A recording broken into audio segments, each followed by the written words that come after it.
আসসালামু আলাইকুম এভরিওয়ান, সবাই কেমন আছেন? আলহামদুলিল্লাহ আমি অনেক ভালো আছি। তো আজকে ভিডিওটা হলো যারা বরিশালে গো পচায় হ্যাগুলো এই ভিডিওটা আজগো বরিশালেরা যে কোন বিলাসবহল লঞ্চে যাতায়াত করে হেইয়া দূর দেশের মানুষে কেমনে বুঝবে। যারা বরিশাল গেছে আইছে হেরাই মাত্র জানবে যে বরিশালেরা কত বিয়েই বিভাবে বাড়ি যায় আরামে।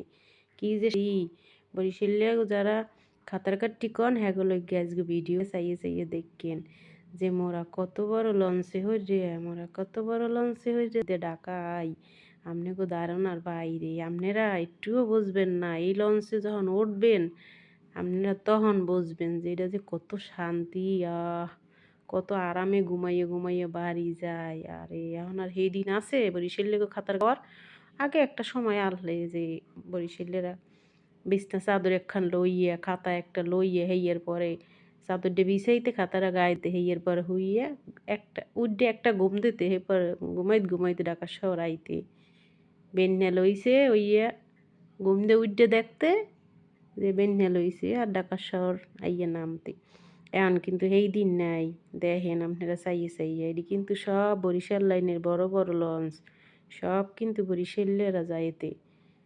কত বড় বড় লঞ্চ, সুন্দরবন বারো এরা এদিক দিয়ে টানাটানি হরতাছে ভাই বইনে। এ কয় ভাইয়ে মুই এই লঞ্চে যামু, ও কয় ভাইয়ে মুই এই লঞ্চে যামু।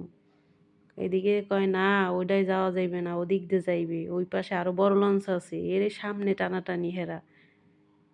মুই লাস্টে এদিক দায়িত্বেই গেলাম। আর এত সুন্দর সুন্দর লঞ্চ হইছে এখন। লঞ্চ আসলে যাতায়াত করা হয় না, এর লেগে যাওয়াও হয় না। তো লঞ্চে যে কত শান্তি যাওয়া, সত্যি হাইটিয়া চললে ঘুরিয়ে গাড়িয়ে আবার পানি দেখতে দেখতে যাওয়া যায়। যারা জীবনে লঞ্চে চড়েন না হেরা এক ফির হইলেও সদরঘাট আইয়ে লঞ্চে চড়ে এক ফির বরিশাল যাইবেন। যে বরিশাল যে কত শান্তি যাওয়া রে।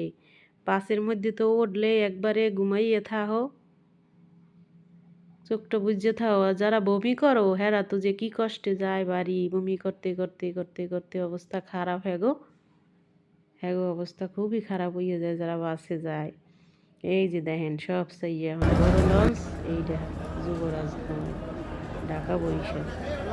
আগে আনলি সুন্দরবন, সুন্দরবনও পার হইয়ে গেছে, এবার সুন্দরবন 10 আইলো 12 আইলো 9 আইলো, কত কিছু যে আইলো, খালি আইতেই আছে আইতেই আছে পুরা বিমান। এখন যে যুবরাজ লঞ্চটা দেখেন আপনারা, লঞ্চের মধ্যে তো উঠে গেলাম, দেখেন লঞ্চের মধ্যে এত সুন্দর, বাপরে। এটা হচ্ছে বরিশাল জালকাঠির লঞ্চ। এগুলো আগের পুরান লঞ্চ, এগুলা কেবিনগুলো অনেক সুন্দর সুন্দর ছিল। আর এখন যে লঞ্চগুলো করছে আরে আল্লাহ, তো দেখে মুই একটা টাসকি খাইয়ে গেছি, মোর মাথা মাথা ঘুরিয়ে গেছে।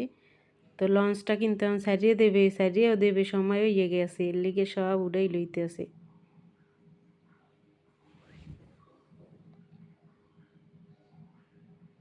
লঞ্চের রশি বাবারে যেই মোটা মোটা, এগুলো ধরিয়ে বেড়ারা কেমনে যে এর মধ্যে ফেসায়।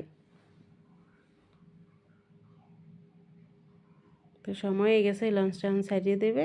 লঞ্চটা ছাড়া হয়ে গেছে, বেড়ারা অনেকে দৌড়েই দৌড়েই উড়ে বাড়ি যাওয়ার ফির নেই। আহারে বাড়ি রে, মানুষে কয় নারীর টানে বাড়ি যায়, আসলে ঈদের সময় দেখা যায় কতটা কষ্ট জার্নি করা। লঞ্চে তো ঈদের সময় এখন তো সদরঘাট ফাঁকা, ঈদের সময় তো পুরা একবারে লঞ্চ ঘাট ভরা থাকে। তো নতুন লঞ্চে উঠিয়া দেখেন লঞ্চটা মনে হয় বেশি দিন হয় নাই করছে গড়ছে, এত সুন্দর সবাই মিললে আহারে একেবারে ছবি টবি তুললে এক্কারে নানাস্তানি বানাই হেলাইতেছে। ওরে লঞ্চ দেখেন একটা জার বাতি, কি বাবা রে, বাতিগুলো যে সেই স্টাইলে করছে। দেখেন আপনারা দেখেন, যারা কন না বরিশালেরা খাতার ঘাটটি, এই যে দেখেন লঞ্চ। আর বিয়েই কেবিনে একটা, এখানে কিন্তু কেবিন আপনার 12,000 টাকা 15,000 টাকা, সর্বনিম্ন 5,000 টাকা আসে।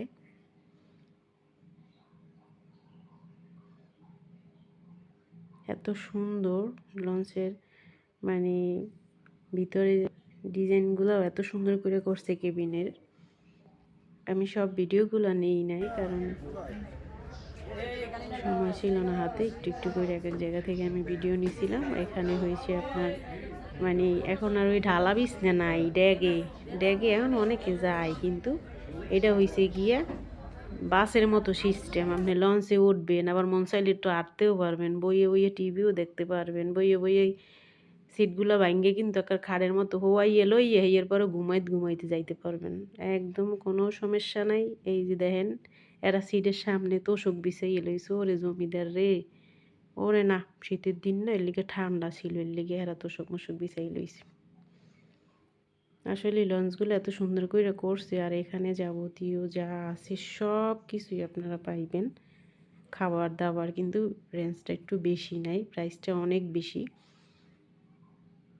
এখানে বইয়ে এটা চালাইতেছে এই মামায়, লঞ্চ চালায় উনি। এখানেও চাইলে অনেক লোকজন মানে শুয়ে যাইতে পারে, কিন্তু এই সিটগুলো কিনা নিতে হইব আপনাকেও, ফিরি দেবে না, যেহেতু তোষক বালিশ সব কিছু এখানে দেওয়া। আর এইখানে লঞ্চের মাথায় দাঁড়াইয়া পুরা সদরঘাটের দৃশ্যটা দেখা যায়। আর এটা হলো কেবিনের সাইড, কীর্তনখোলা 10, এটাও কিন্তু বরিশাল টু ঢাকা, ঢাকা টু বরিশালের লঞ্চগুলো আসলে অনেক বড় বড়, এরকম বড় লঞ্চ আর কোনো লাইনই নাই, এত বড় বড় লঞ্চ দেখেন আপনারা, চাইয়ে দেখেন। হ্যাপারও যদি কন আপনারা যে বরিশালের খাতার কাট, বরিশালের মানুষে আন হইয়া বইয়া চিত্তেরাইয়া কি আরাম করিয়া যে বাড়িতে যায়, আপনারা যে খাতার কাটি কন, একজনের হাতেও কি খাতা দেখছেন? এখন লঞ্চে যদি কেউ ডালা বিছনায়ও যায়, হেনেও তোষক বালিশ একদম দেওয়া থাকে রেডি করা, টাকা দিলেই কিনে লওয়া যায়। এখন আর খাতা বালিশ কেউই টানে না। আগে একটা সময় আনলে ছোট ছোট লঞ্চ আনলে হে রাইতে বিকেলবেলা রওনা দিতাম আমরা, এই বিকেল 5টার সময় লঞ্চ ছাড়তে, পরের দিন 9টা 10টার সময় আইয়া ঢাকা শহর পৌঁছেছি। এই 2007-এর কথা, 10-এর কথা, 8-এর কথা, এরকম 10 সালে পরে বিশাল বিশাল লঞ্চ আবার শুরু করছে। এখন যেই লঞ্চটা আসছে এই লঞ্চটা আসলেই অনেক সুন্দর। আপনারা যারা বরিশাল আন নাই, জীবনেও লঞ্চে চড়েন না, হেরা এক ফির আইয়ে হইলে এই লঞ্চটাই উঠবেন। লঞ্চটা আসলেই অনেক সুন্দর, অসম্ভব সুন্দর। এই লঞ্চটার মধ্যে আইলে সত্যি ভীষণ শান্তি লাগে। আরও যখন মাঝ নদীতে যায় তখন তো অন্যরকম একটা ফিল আসে, কিন্তু শীতের দিনে একটু কষ্ট লাগে, সেটা বাহিরে দাঁড়ানো যায় না, ঠান্ডা ঠান্ডা বাতাস, শীত না, নদীর মাঝখানে তো এমনিতে একটু বাতাস থাকে, ওয়েদার ঠান্ডা। আর সময় আসলে তো কেবিনের পাশে আপনারা সবাই দেখবেন মানে চেয়ার টেবিল থাকে ওখানে রেডি, ওখানে আপনারা বসে চা কফি, কেউ পান সিগারেট বসে বসে খাইতেছে, মনের আনন্দে কেউ হেডফোন লাগিয়ে গান শুনতেছে, এত শান্তি। ও বরিশাল যারা আসে নাই আসলে তারা এই শান্তিটা কখনো উপভোগ করতে পারে না। যারা আসবেন অবশ্যই একটু গরমের সিজনে আসবেন, দেখবেন কতটা শান্তি। আর এখানে সব কিছুই পাওয়া যায়, খাবার দাবার হইতে যা চান আপনি সবই পাইবেন, কিন্তু একটু টাকা বেশি নেয়। দেখা যায় 10 টাকার চিপস এনে 15 টাকা নেয়, একটা 10 টাকার চকলেট এখানে নিব 15 টাকা, 5 টাকা বেশি। পানি যেমন 20 টাকা, এখানে 25 টাকা। সব কিছু মানে এত সুন্দর করে করছে লঞ্চটা, মানে লঞ্চের কেবিনের ভিতরে যদি আপনি ঢুকেন, এখানে মানে আপনার মনেই হইবে না যে এটা একটা লঞ্চের কেবিন, এটা একদম বাসাবাড়ির মতো। কি লাগবে আপনার সব কিছু আছে এই কেবিনের ভিতরে, সোফা, আপনার ওয়াশরুম, মানে যাবতীয় যা লাগে একটা বাসাবাড়ির ভিতরে থাকে, সব কিছুই আছে আপনার। অসম্ভব সুন্দর লঞ্চটা। আর এই সুন্দরবন বার ওই যে পাশে যে লঞ্চটা, এই লঞ্চটাও এক সময় খুব, এখনও এটা অনেক মানে সব থেকে বরিশাল লাইনের লঞ্চ হয়েছে এখন যুবরাজ 9, আর সুন্দরবন 9, 10, 11, 12 এগুলো তো আরও আগে থেকেই ভীষণ সুন্দর ছিল। আর এই লঞ্চটা এখন সাইডে দিয়েছে সুন্দরবন 12, এটাও যাইব জালুকাঠি, একবারে মগবাড়ির দরজায় যাইয়ে নামবে লোকজন। ঢাকা বরিশাল জালুকাঠি, বরিশালও ঘাট দেবে এটা, এটা আস্তে আস্তে চললেই যাইতেছে। আর এই লঞ্চটাও এখন যুবরাজ 9ও এটাও ছাইড়ে দিবে। তো এই লঞ্চটা ভীষণ সুন্দর। রাত্রেবেলা তো বেশি বাইরে বাইরে না থাকলেই ভালো, ঠান্ডা মান্ডা লাগিয়ে যাইবে, কারণ লঞ্চ যখন দ্রুত চলে তখন প্রচুর বাতাস লাগে, এর জন্য রাত্রেবেলা লঞ্চের বাইরে কেউ দেখা যায় না। আর গরমের দিনে লঞ্চে যখন যাইবেন আপনারা তখন দেখবেন এত বাতাস, মানে এত ভালো লাগে তখন, কারণ গরম থাকে এর জন্য ভালো লাগে। আর সবাই লঞ্চের মাথায় যেয়ে দাঁড়াই থাকে, কেউ ভিডিও করে ছবি তুলে, অসম্ভব সুন্দর। আর বন্ধু বান্ধব মিলা গেলে তো আরও বেশি ভালো লাগে। সদরঘাটটা এখানে আরও বেশি সুন্দর লাগে রাত্রেবেলা, পুরা এলাকা মানে বাতি দিয়ে ভরা। আর এখানে হয়েছে বাতিগুলা মানে এত সুন্দর করে ডিজাইন করে লঞ্চের মানে এটা করছে, অসম্ভব সুন্দর ছিল।